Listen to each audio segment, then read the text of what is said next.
గోరా ప్రగతి channel ప్రేక్షకులకు స్వాగతం. మనం మహాత్మా జ్యోతిరావు పూలేకు సంబంధించిన విషయాలను గురించి తెలుసుకుంటున్నాం కదా. ఈరోజు ఎపిసోడ్లో మరికొన్ని విషయాలను తెలుసుకుందాం. కార్మికుల సమస్యలు.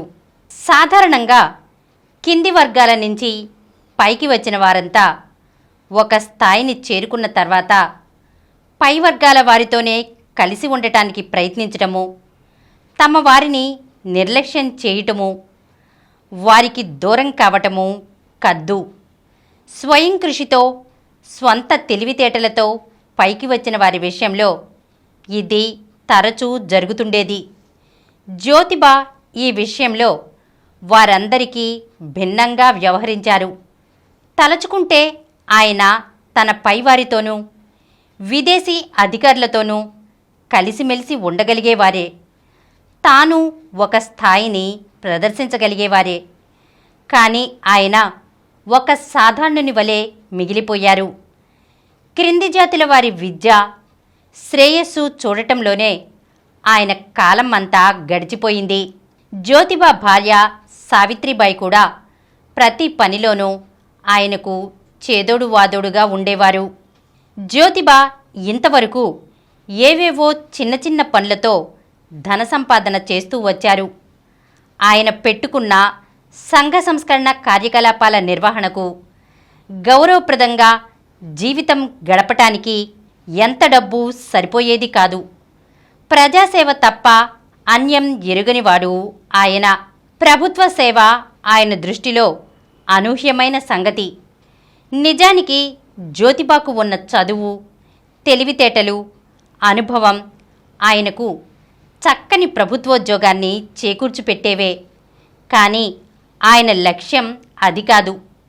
అయితే అవసరానికి ఏదో ఒక పని చేయక తప్పేది కాదు. సరిగ్గా అనాథాశ్రమ నిర్వహణతో ఆయన తంటాలు పడుతున్న రోజుల్లోనే ప్రభుత్వం కొన్ని నిర్మాణ కార్యక్రమాలు చేపట్టింది. అందులో కడకవసల చెరువు నిర్మాణం ఒకటి. అదొక బ్రహ్మాండమైన నిర్మాణం. దానికి రాళ్లు సరఫరా చేసే కాంట్రాక్ట్ సంపాదించారు జ్యోతిబా. జ్యోతిబా స్నేహితుడు సఖారాం యశ్వంత్ పరంజపే కూడా ఈ కాంట్రాక్ట్లో భాగస్వామి. జ్యోతిబా నిజాయితీగా ధనం సంపాదించే వ్యక్తి, ప్రజల కోసం పాటుపడే మనిషి. ప్రజానాయకుడు కావాలని ఆయన ఎన్నడూ అనుకోలేదు. తన కోసం ప్రభుత్వ ధనాన్ని కొల్లగొట్టాలని గాని, ప్రభుత్వాన్ని వంచించి డబ్బు సంపాదించాలని గాని ఆయన అనుకోలేదు. అలాగని త్యాగం గురించి అపోహలు కూడా ఆయనకు లేవు. ఉత్తమమైన ఆలోచనలతోనూ ఆదర్శాలతోనూ నిరాడంబరమైన జీవితాన్ని గడపడంలో ఆయన ప్రజలకు ఆదర్శప్రాయుడయ్యారు. త్యాగం గురించి జ్యోతిబా ప్రజలనెప్పుడూ తప్పుదోవ పట్టించలేదు. చాలీ చాలని గుడ్డలు కట్టుకుని త్యాగం గురించి కబుర్లు చెబుతూ లక్షలు నిల్వ చేసేవారి తరహా కాదు ఆయనది. 1860లో దేశంలో ఆర్థికపరంగా కొన్ని మార్పులు వచ్చాయి. జేమ్స్ విల్సన్ భారతదేశానికి ఒక ఆర్థిక పద్ధతిని ఏర్పాటు చేశారు. బడ్జెట్ విధానం మొదలుపెట్టింది అప్పుడే. 24/7/1860న జేమ్స్ విల్సన్ ప్రవేశపెట్టిన ఇన్కమ్ ట్యాక్స్ బిల్లు చట్టమైంది. సిపాయిల కలహం తర్వాత జరిగిన విషయమిది. ప్రభుత్వం చేపట్టిన నిర్మాణ కార్యక్రమాలలో ఏ ఒక్కటి కూడా భారతీయుల జీవన విధానాన్ని గాని, ఆర్థిక పద్ధతిని గాని మెరుగుపరిచేదిగా లేదు. విద్య, రహదారులు, పోలీస్ వ్యవస్థ వంటి వానిలో మార్పు ఏమీ లేదు. ప్రభుత్వంతో కుదుర్చుకున్న రాళ్ల కాంట్రాక్టు జ్యోతిబా కార్యరంగాన్ని విస్తృతపరిచింది. అటు ప్రభుత్వోద్యోగులతోనూ ఇటు కూలీలతోనూ కూడా ఆయనకు బాగా పరిచయాలు ఏర్పడ్డాయి. వారి వారి జీవన విధానాలను ఆయన బాగా ఆకళింపు చేసుకున్నారు.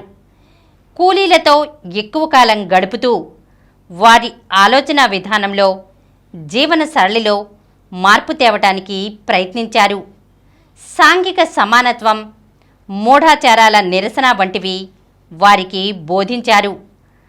అక్కడి విద్యావంతులైన గుమస్తాలను, ఇంజనీర్లను ఉదాహరణగా చూపుతూ వారి వలె పిల్లలను చదివించి వారికి మంచి భవిష్యత్తును ఏర్పాటు చేసే అవకాశాల గురించి తెలియజెప్పారు. తన పని తాను చూసుకుంటూ వందలాది కూలీల శ్రేయస్సుకు కృషి చేశారు ఆయన. రోజంతా కష్టపడిన కడుపు నిండని కూలీలను, అవినీతికి స్థావరమై దొరికినంతా దోచుకుంటున్న ప్రభుత్వోద్యోగులు, ఇంజనీర్లను జ్యోతిబా కళ్ళారా చూశారు. గుమస్తాలు, మేస్త్రీలను బెదిరించి కూలీల సంఖ్య ఎక్కువ చూపించి డబ్బు కాజేస్తుండేవారు. మేస్త్రీలను లొంగదీసుకోవటం, పై అధికారులకు క్రమం తప్పకుండా కొంత ముట్ట చెబుతూ వారిని మంచి చేసుకోవటం గుమస్తాలకు పరిపాటి. నిజాయితీపరుడైన అధికారి ఎవరైనా తనిఖీకి వస్తే శిక్ష అమాయకులైన మేస్త్రీలకే పడేది. మేస్త్రీలు, గుమస్తాలు, ఇంజనీర్లు అందరూ కూలీలను బాధిస్తుండేవారు. ఆడకూలీలు ఆయా అధికారుల ఇళ్లలో పనిచేయాలి. పాచి పని, ఇతర పనులు వారి వంతు. మగవారైతే పక్కలు వేయడం, కాళ్ళు పట్టడం, పాకీ పని వంటివి చేయవలసి ఉండేది. జీతాలు పంచే రోజున చేయని పనికి జీతాలు తీసుకునేవారు కొందరు, చేసిన దానికి జీతం ముట్టనివారు కొందరు. ఇలా ఉండేది పరిస్థితి. ఈ పనులకు పోలీసుల అండదండలు ఉండేవని వేరుగా చెప్పనక్కర్లేదు. యూరోపియన్ అధికారులు ఇవన్నీ పట్టించుకునేవారు కాదు. విధి నిర్వహణ సమయంలో వేటకో మరెక్కడికో పోవటం, అలసి ఇంటికి రావడం, బ్రాహ్మణ గుమస్తాల మీద పూర్తి నమ్మకంతో వారు అందించిన కాగితాల మీద సంతకాలు పెట్టేయడం తరచూ జరుగుతుండే వ్యవహారం. కార్మికుల శ్రమశక్తిని దోచుకు తినడమే అందరి ఆశయమూను. నిధులు చాలనప్పుడు నిర్మాణంలో రాళ్లకు బదులు మట్టిని ఎక్కువగా కలపవలసిందిగా అధికారులే కాంట్రాక్టర్లకు చెబుతుండేవారు. ఉన్న నిధులు చాలా వరకు దుర్వినియోగం అవుతుండేవి. ప్రజల ధనాన్ని వందలాది బ్రాహ్మణ యాచకులకు పంచిపెట్టిన పీష్వాల కాలాన్ని వీరు గుర్తుకు తెచ్చారని జ్యోతిబా తన జ్ఞాపకాలలో రాసుకున్నారు. బ్రాహ్మణ గుమస్తాలు, బ్రాహ్మణ పర్యవేక్షకులు, బ్రాహ్మణ పరిశీలకులు అందరూ ప్రభుత్వ ధనాన్ని సుఖంగా అనుభవించారు. తాము బాగా లాభపడుతూ కూలీలకు అన్యాయం చేశారు. పట్టుబడతామేమోనన్న అనుమానం వచ్చినప్పుడు ఉద్యోగాలకు రాజీనామాలు ఇచ్చేవారు. ఈ సంఘటనలన్నీ జ్యోతిబా పాటలుగా రాశారు. దోపిడీ విధానాన్ని నిరసించే పాటలు అవి. ఉద్యోగావకాశాలు ఒకే జాతికి కాకుండా అందరికీ సమానంగా కల్పించాలని ఆయన ప్రభుత్వాన్ని సూచించారు. దోచుకునే ఉద్యోగాలు కొందరికి, చెమటోడ్చి కష్టించే పనులు కొందరికి ఉండటం ఏమి న్యాయం? ఎక్కడి ధర్మం ఇది? బంధుప్రీతి, అవినీతి, దోపిడీ ఇవన్నీ తన కళ్ళెదుటే జరుగుతుంటే చూసి సహించలేకపోయారు జ్యోతిబా. చిత్తశుద్ధి, సత్ప్రవర్తన గల వ్యక్తి కాబట్టి ఆయన ఎవరికీ జంకేవారు కాదు. అందుకనే నిర్భయంగా నిజాన్ని చెబుతూ ప్రభుత్వంపై ఒత్తిడి తెస్తూ అన్ని సమస్యలను ఎదుర్కోగలిగారు. అసమానతపై ధ్వజమెత్తారు.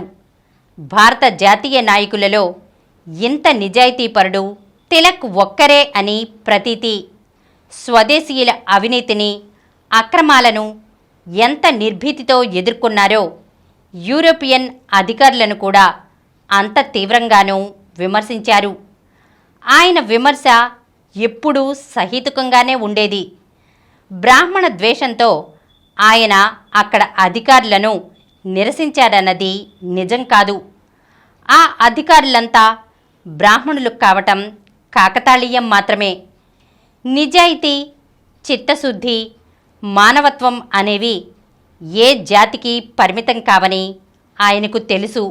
కఠోరమైన పరిశ్రమ, శ్రద్ధ ఉంటే కాంట్రాక్ట్ పనుల్లో కూడా నిజాయితీగానే తగినంత ధనం సంపాదించవచ్చునని జ్యోతిబా గ్రహించారు. ఆయనకు డబ్బు అవసరం చాలా ఉంది.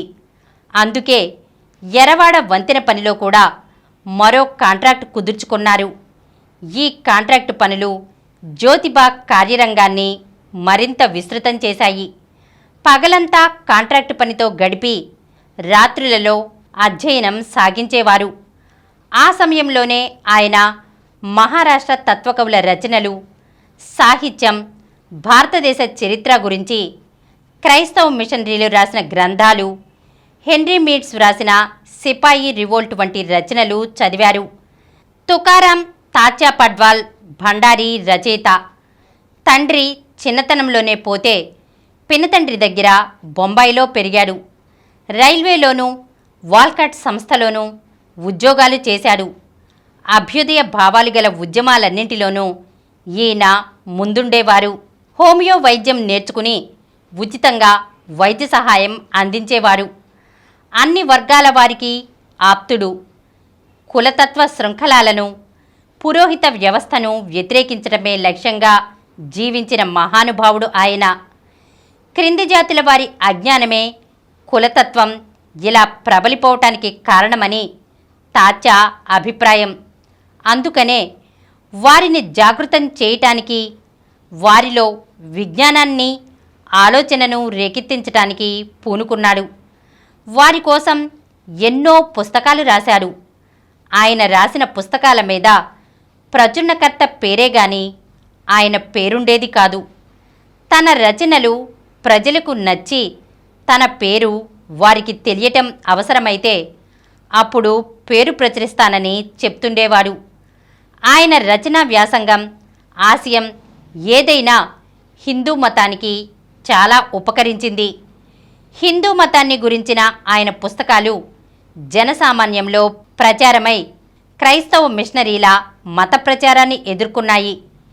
ఈయన కూడా ప్రార్థనా సమాజ స్థాపక సభ్యులలో ఒకరు. సమానతా భావం, స్వేచ్ఛ, హేతువాదం ప్రాతిపదికలుగా సమసమాజాన్ని, ఒక నూతన వ్యవస్థను ఏర్పరచటం ఆయన లక్ష్యం. ఈరోజు మనం మహాత్మా జ్యోతిరావు పూలేకు సంబంధించిన కొన్ని విషయాలను గురించి తెలుసుకున్నాం కదా. వచ్చే ఎపిసోడ్లో మరికొన్ని విషయాలతో కలుద్దాం.